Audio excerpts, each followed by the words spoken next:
Good day. Um, I haven't jumped on here in a while, and I apologize, but life's been busy.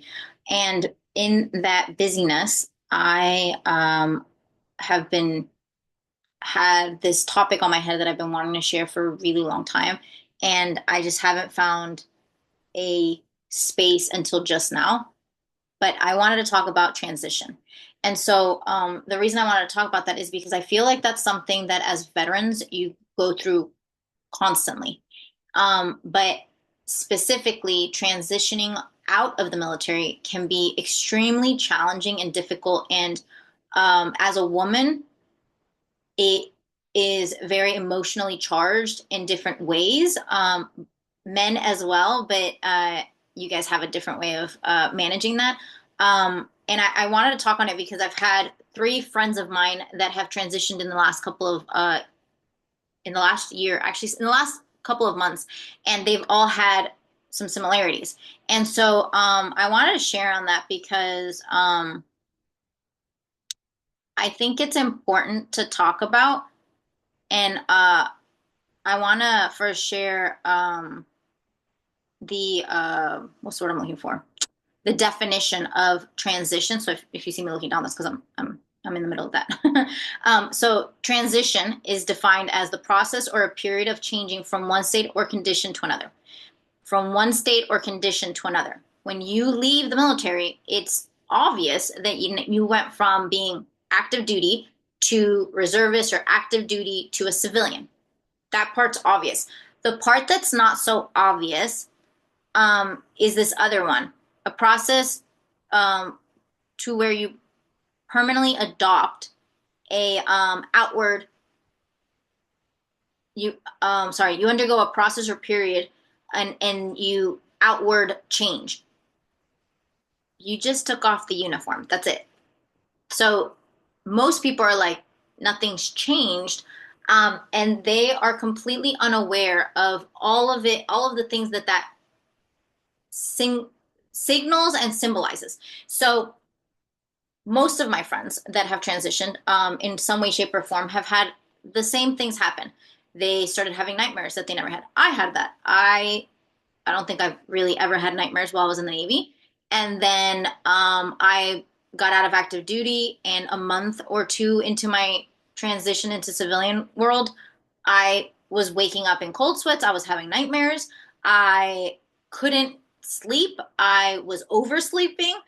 I just felt like I was a hot mess. And part of that had to do with the fact that for 14 and a half years, someone else dictated my schedule.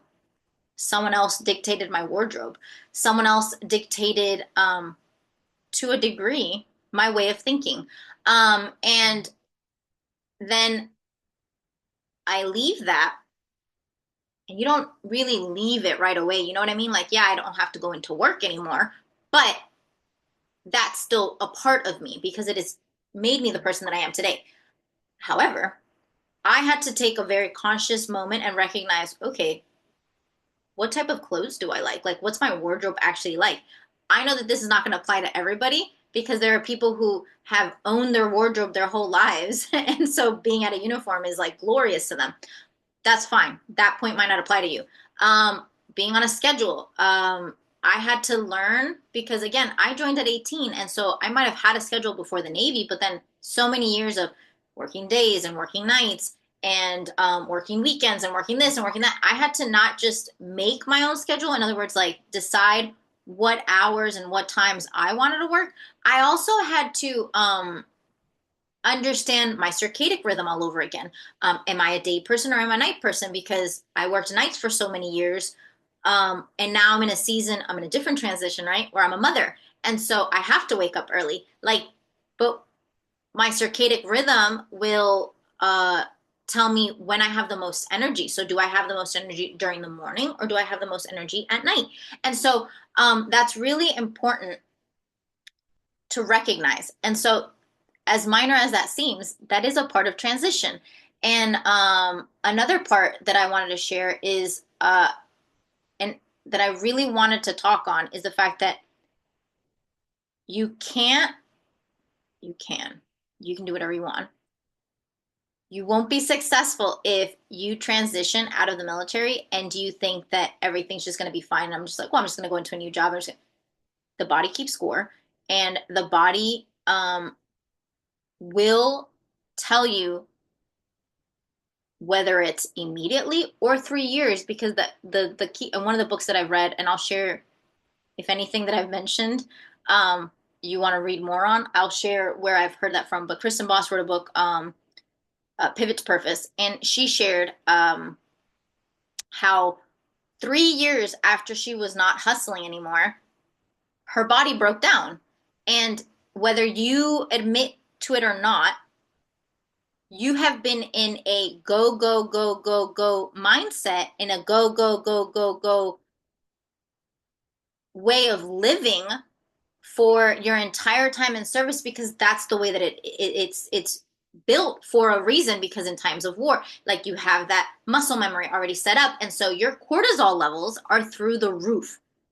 That's just the reality of it. Your cortisol levels are through the roof. And when you leave that and you think, oh, I'm just going to enjoy the calm, you realize that the calm freaks you the F out. That's the truth. The calm, all of a sudden, you don't understand why you have this anxiety when there's nothing going on. You don't understand why you don't know how to rest. You don't know how to stop. You go straight into another job and you're annoyed that everybody else is doing the bare minimum. It's because your cortisol levels are through the roof. You are getting a dopamine and a serotonin hit every time you feel like you've accomplished something, but you're not getting to the root of the fact that that's not normal. So just a quick little like health lesson, right? And like, I wish I was really good at like explaining like graphics, and eventually I'll get there. And so like, oh look, there's a little graphic here. I'm not there yet. When you go into fight or flight, that is your body's primitive response. A bear attack, a lion, that is our primitive way of thinking. So what happens? When that happens, our cortisol levels go up, which is what tells us, oh, we're under attack. Go, go, go, go, go. It is completely normal. It is our survival instinct, if that makes any sense. And so that happens because what? You need to run. Like, you need to go. You need to get out of that situation. When you need to get out of the situation, you don't need to be hungry. You don't need to go to the bathroom. You don't need to do any of those other things. So that cortisol tells the rest of your body to slow down and to stop. That's what that does. And so once you're not in danger anymore, everything goes back. Your cortisol levels lower.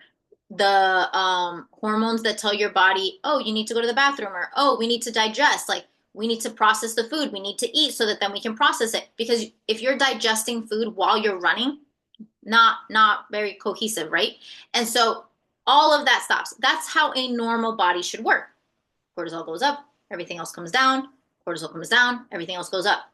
When you have been in the Navy, in the military, any branch of service really, and you've been in a go, go, go, go, go, your body has gotten used to running on cortisol levels very high. What does that do?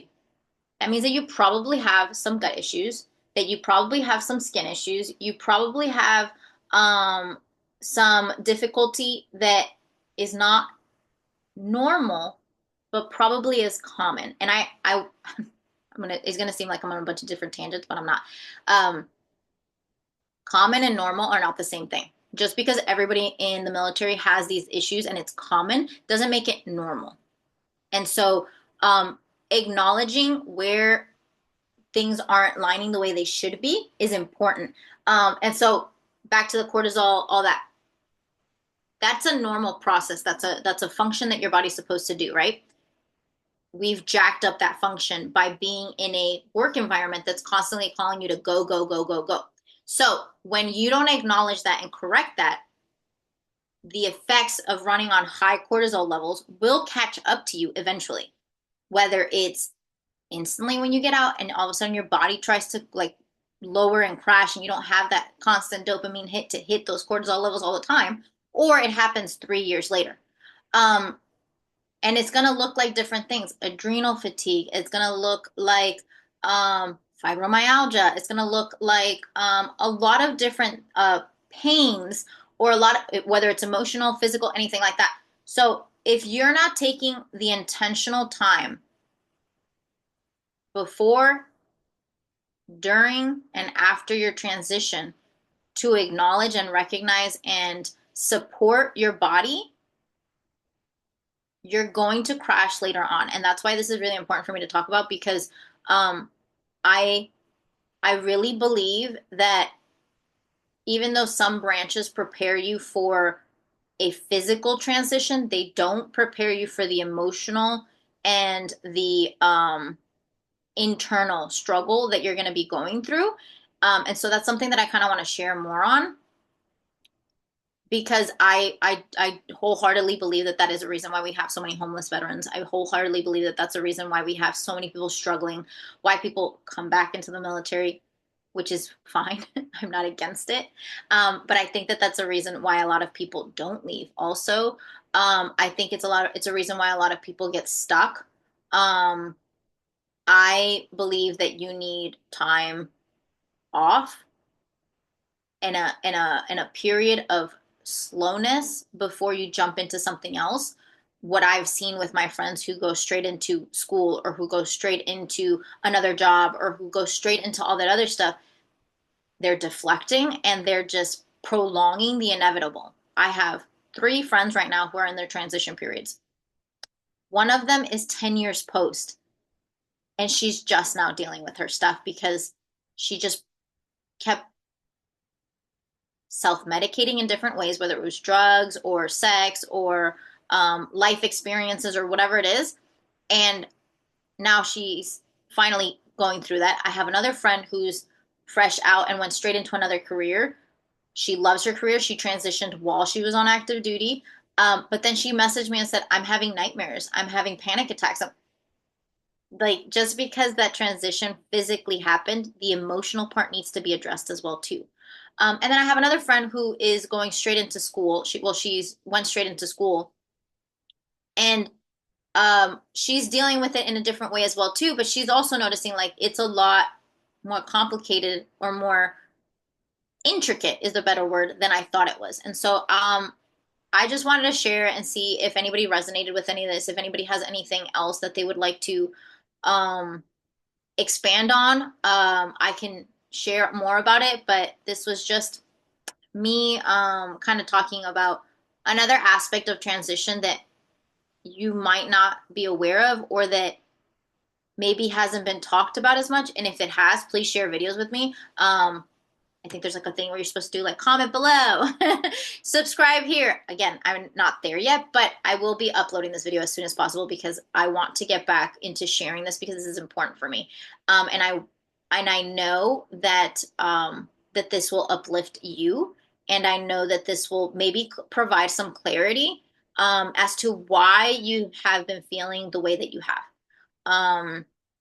Yeah, I will share the books in the links in the comment section, because Pivot to Purpose was one that really helped, and there's another book called Transition that has been really, it's like a 30-day transition.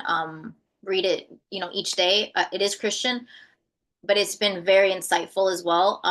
And I'm still like going through it and trying to get all the info out of it, which is another reason why I kept delaying sharing about this, because there's just so many bits and pieces to share on. And so I'll share the links below.